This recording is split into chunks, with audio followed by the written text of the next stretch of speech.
Kita masuk bab yang ketiga, peranan sifat mahmudah dalam kehidupan. Baru masuk tajuk, kan? Muka surat 23 kita berhenti hari itu, masih dalam tajuk peranan sifat mahmudah dalam kehidupan. Kita sebut kalimah mahmudah.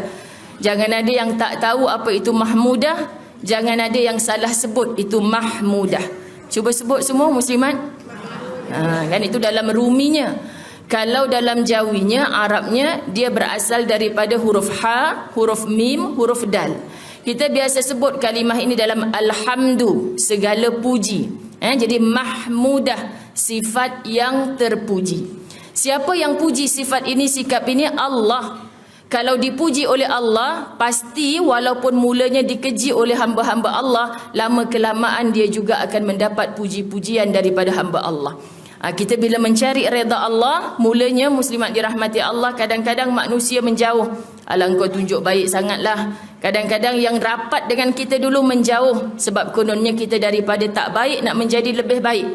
Muslimat, jadilah kita manusia, bila orang pandang kita terus teringat akan Allah. Kita bukan Allah. Selama-lamanya kita tak boleh menjadi Allah. La ilaha illallah, tidak ada Tuhan yang disembah selain Allah. Tapi saban hari hiduplah di atas muka bumi ni, asal orang jumpa kita teringat Allah. Asal orang berkawan dengan kita berada di jalan Allah. Asal orang mendengar suara kita, Masya Allah, rindu, teringat akan Allah. Muslimat, kita bukan Allah. Tetapi bila orang jumpa dengan kita, dia rasa seronok. Dia rasa macam berada dalam syurga, tenang jiwa, mengingatkan dirinya dengan Allah. Inilah satu kebahagiaan. Tetapi bila orang bertemu dengan kita, muslimat, kan, dengan mulut lezanya, kan, dengan jeling matanya, dengan asyik cerita buruk orangnya, bukankah ini neraka yang diawalkan? Sifatnya penuh dengan keluh kesah. Keluh kesah ni adalah kehidupan orang dalam neraka Allah. Bila masuk ke dalam syurga Allah, sudah tidak ada keluh kesahnya lagi. Wahai orang yang berangan-angan mahu masuk ke dalam syurga Allah, hentikan segala keluh kesah. Kerana apa muslimat? Bila kita diberi ujian oleh Allah dengan sabar, ujian nikmat dengan syukur, pasti kita akan menghentikan lisan kita daripada keluh kesah. Kita nak menuju, nak merebut syurga Allah yang di dalamnya sudah berhenti segala keluh kesah. Kalau atas dunia diuji Allah masih berkeluh kesah, muslimat, itulah kehidupan ahli-ahli neraka yang dicirikan oleh Allah. Na'udzubillah. Okay? Jadi inilah tujuan kita nak kenal apa yang ada mahmudah pada diri kita. Allah puji tak? Bila Allah puji, teruskan. Muslimat, walaupun kita tidak mendapat mana-mana pujian makhluk, insya-Allah pujian makhluk tu akan datang. Terutamanya setelah mati kita. Kan? Kita pun kata kalau dah mati baik tak payah ustazah. Macam tu.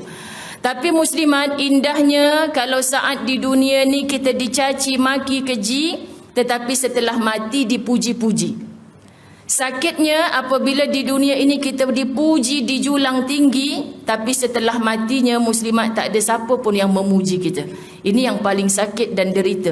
Sebab orang dicaci maki atas dunia, tapi dia memburu keredaan Allah Subhanahu Wa Taala. Lepas matinya barulah orang akan selak satu persatu. Lah rupanya yang tak ada orang duk bersedekah dekat masjid ni, mati dah sipulan tu. Tak ada dah orang buat kebaikan, mati dah sipulan tu. Masa dulu kita ada, orang tak sebut-sebut. Muslimat, ini yang kita nak kenal sifat mahmudah. Contoh hero utamanya adalah Muhammad sallallahu alaihi wasallam. Kita takkan mungkin jumpa atas dunia ni, ustazah saya tabik spring lah dengan seorang ustaz ni, contoh, silakan.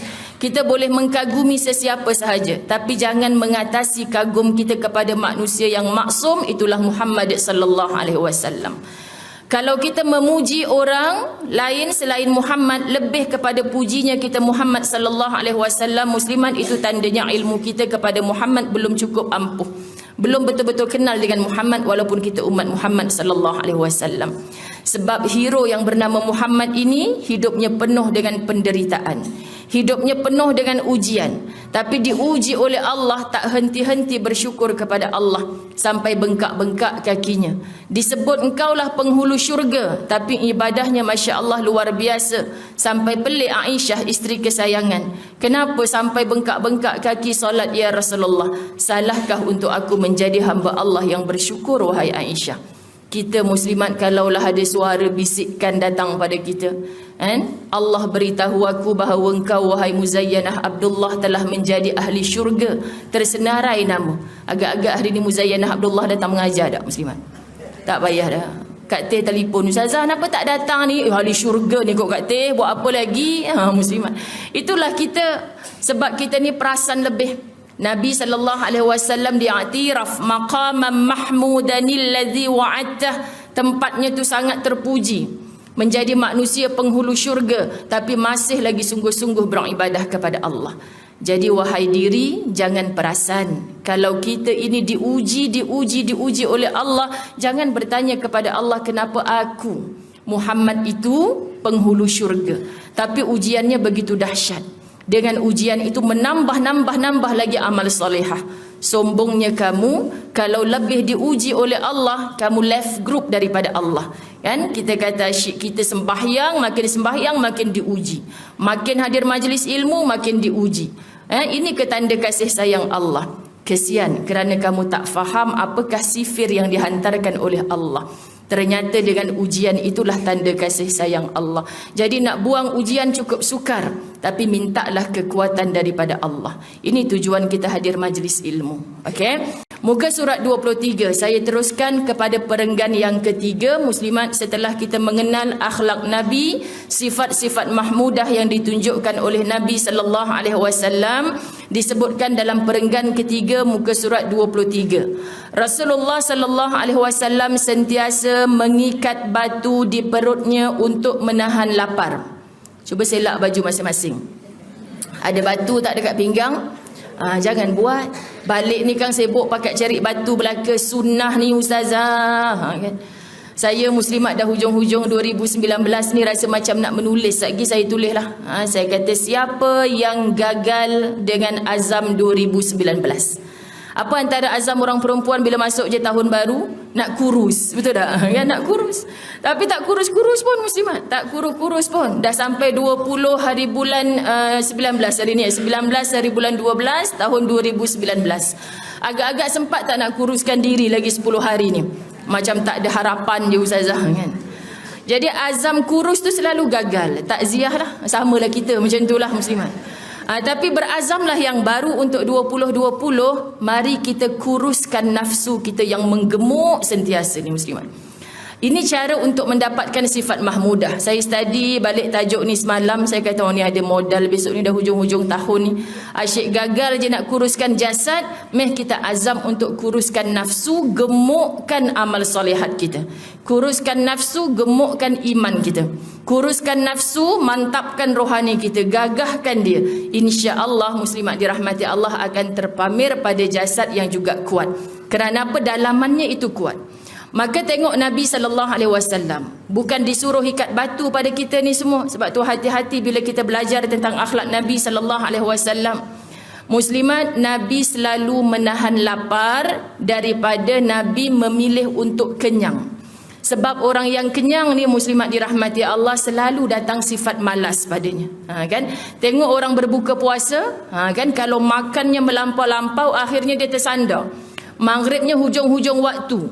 Bila dah hujung waktu tersandar, tak ada isteri kejutkan, anak-anak dah pergi surau, anak pergi surau, bapak tak pergi surau, muslimat, maka dia terlelap dengar-dengar azan isyak. Azan isyak baru kalang kabut, qada maghrib, solat isyak di awal waktu. Tak larat dah nak pergi dekat surau masjid untuk solat tarawih. Kesian.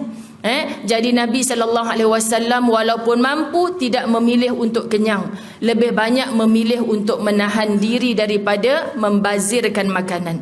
Muslimat, saya baru balik program bulan 12 ni penuh sangat di luar, Padang, kemudian Aceh. Di Aceh baru ni kami ziarah satu pondok pesantren. Apa makanannya di sini sayang? Makanannya 5 T. Apa T?